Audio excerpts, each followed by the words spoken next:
Hey everyone, this is Micah from digitalreg.net. In today's video, we're checking out the GoPro Hero 13. We'll compare it to the Hero 12 and see what's new.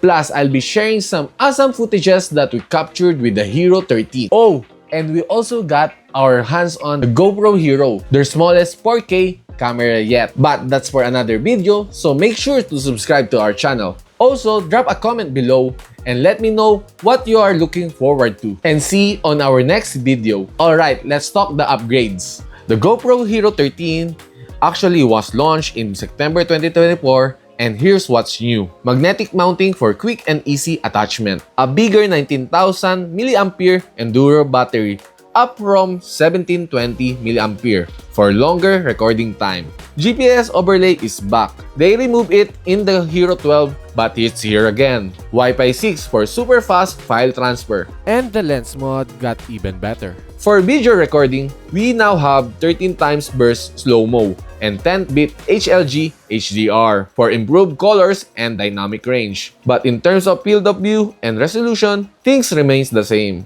If you are interested with a full review, head towards to www.digitalreg.net for all the details. And now it's time for the fun part. I put together a video montage using the GoPro Hero 13 to show off its video capabilities. Don't forget to like, subscribe, and turn on the notification for more awesome contents. Alright, let's roll the montage.